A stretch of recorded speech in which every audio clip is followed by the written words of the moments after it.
अस्सलाम वालेकुम। लाखों करोड़ों दुरूद व सलाम हजूर सल्लल्लाहु अलैहि वसल्लम पर और उनकी आल पर। आप देख रहे हैं इल्म की दस्तक।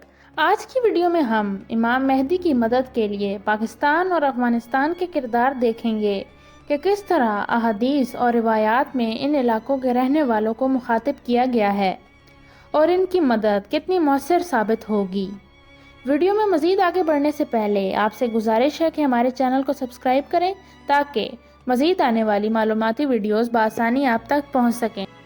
हज़रत अबू हुरैरा रज़ी अल्लाह ताला अन्हु से रिवायत है कि खुरासान से काले झंडे निकलेंगे, उनके रास्ते में कोई चीज़ रुकावट न बन सकेगी, हत्ता कि उन्हें एलिया यानी बैतुल मक़दस में नस्ब कर दिया जाएगा। पाकिस्तान में बलूचिस्तान और सरहद का कुछ इलाका भी खुरासान में शामिल है।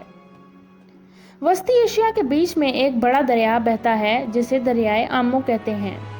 इस दरिया की परली तरफ जो इलाका है उसे मावराउन नहर कहा जाता है। इसमें अज़बकिस्तान खास अहमियत का आमिल है। तरमज, बुखारा, समरकंद और ताशकंद ये चारों शहर इसी में आते हैं। दरिया के इस जानिब खुरासान है जिसका मौजूदा नाम अफगानिस्तान है।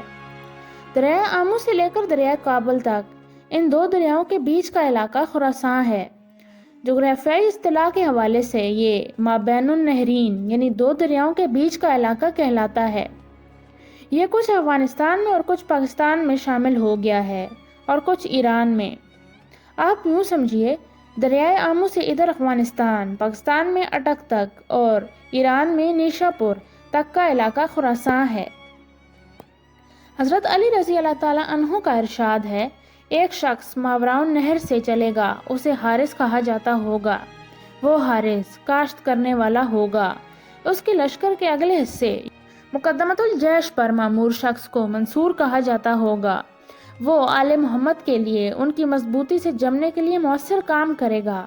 जैसे कबाइल कुरैश ने इस्लाम कबूल करने के बाद रसूल सल्लल्लाहु अलैहि वसल्लम के दीन के लिए इस्तेकाम का काम किया। हर ईमान वाले शख्स पर फर्ज है कि वो उसकी मदद करे। हज़रत इमाम ज़हरी रहमतुल्लाह अलैह कहते हैं कि मुझे ये रवायत पहुंची कि काले झंडे खुरासान से निकलेंगे, तो जब वो खुरासान की घाटी से उतरेंगे तो इस्लाम की तलब में उतरेंगे। कोई चीज़ उनके आड़े नहीं आएगी सिवाय अहले अजम के झंडों के जो मगरिब से आएंगे। अब्दुल्ला बिन उमरू बिन अल-हास फरमाते हैं कि जब काले झंडे मशरिक से और पीले झंडे मगरिब से आएंगे, हत्ता कि उनके माबैन मरकज़ शाम यानी दमिश्क में मुकाबला होगा, तो सख्त मुसीबत वहीं है। शाम से मुराद बिलाद शाम है, यानी उर्दन, शाम, फ़लस्तीन, लबनान, मौजूदा सूरिया, दमिश्क, बैतुल मक़दस, तरबलस, अंताकिया, इसराइल और इराक का कुछ इलाका। ये जंग वही है जिसमें अमेरिका 80 ममालिक को हज़रत इमाम मेहदी के खिलाफ इकट्ठा करके लाएगा और ये जंग शाम में होगी। एक और रिवायत में आता है, खुरासान से यकीनन काला परचम निकलेगा, हत्ता कि वो अपने घोड़े इस जैतून से बांधेंगे जो बैतुल हिया और खरस्ता बस्तियों के दरमियान है। उनसे कहा गया कि इन बस्तियों के दरमियान जैतून का तो कोई पौधा ही नहीं है।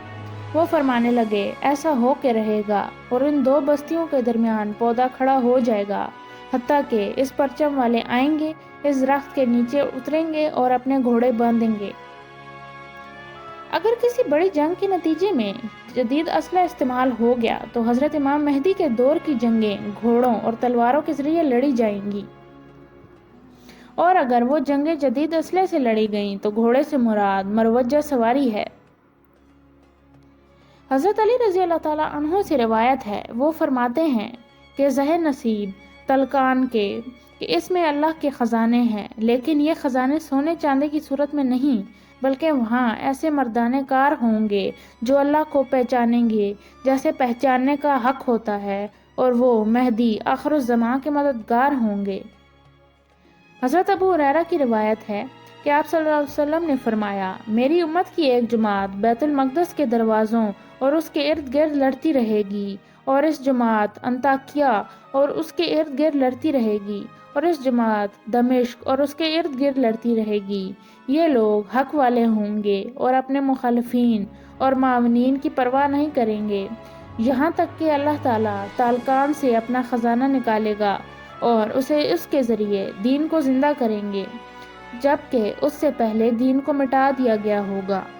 امام ظاہری رحمۃ اللہ علیہ نے کہا، کالے جھنڈے مشرق سے نکلیں گے، ان کی قیادت ایسے لوگ کر رہے ہوں گے جو جھولدار اونٹوں کی مانند ہوں گے، ان کے بال زیادہ ہوں گے، نسبتاً وہ دیہاتوں کے باسی ہوں گے، ان کے نام تعظیمی اور علامتی ہوں گے۔ اب آپ خود پہچانیے کہ یہ کون لوگ ہیں اور کن کو یہ بشارت دی جا رہی ہے۔ نعیم بن عماد نے محمد بن حنفیہ کی سند سے روایت کی کہ ان کا قول ہے، بنو عباس کا سیاہ جھنڈا نکلے گا، پھر خراسان سے دوسرا سیاہ جھنڈا نکلے گا، ان کی ٹوپیاں سیاہ ہوں گی اور لباس سفید، یہاں تک کہ انہوں نے کہا کہ اس کے خروج اور حکومت مہدی کے سپر کیے جانے کے درمیان 72 مہینے ہوں گے۔ آج کی ویڈیو میں بس اتنا ہی۔ اگر آپ کو ہماری ویڈیو اچھی لگی ہے تو اسے لائک کریں اور ہمارے چینل کو بھی سبسکرائب کریں، اور اپنے کمنٹس کے ذریعے ہمیں بتائیں کہ مزید آنے والی ویڈیوز کس موضوع پر ہو سکتی ہیں۔ تب تک کے لیے اللہ حافظ۔